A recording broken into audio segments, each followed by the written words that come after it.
জিনিসের দিকে তাকালেই সওয়াব। কয় জিনিস? জোরে বলেন। এক নাম্বার আন-নাযার ইলাল মুসহাফ, কোরআনের দিকে তাকালেই সওয়াব, পড়া লাগবে না, পড়লে তো সওয়াব আছে, তাকানো মাত্রই। দুই নাম্বার আন-নাযার ইলা ওয়াজহিল ওয়ালিদাইন, মা বাবার চেহারা,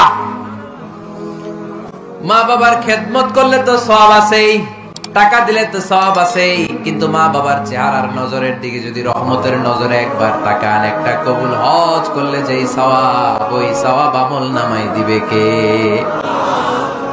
তিনবার বললেন আল্লাহ রাসূল এই মায়ের কথা। কয়বার? আল্লাহর হাবিব বললেন মা মা মা, তারপরে মা কয়বার? বাবা কয়বার? তার মানে ইসলাম মাকে দিয়েছে স্বর্ণ পদক, ইসলাম মাকে দিয়েছে রৌপ্য পদক, ইসলাম মাকে দিয়েছে ব্রোঞ্জ পদক, বাবাকে দিয়েছে সান্ত্বনা পুরস্কার।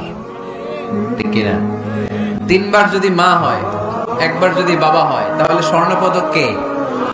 রৌপ্য পদক, ব্রোঞ্জ পদক, সান্ত্বনা পুরস্কার। সুবহানাল্লাহ কইতে বললেন না? ওই মায়ের চেহারার দিকে যদি রহমতের নজরে একবার তাকান, কবুল হজের সওয়াব আছে না নাই? তাহলে এক নাম্বার কোরআনের দিকে নজর করলে সওয়াব, দুই নাম্বার মা বাবার চেহারার দিকে নজর করলে সওয়াব, তিন নাম্বার আল্লাহর কাবা ঘরের গিলাফের দিকে যখন নজর করে তাকাবেন, 20টা রহমত নাজিল করবে কে?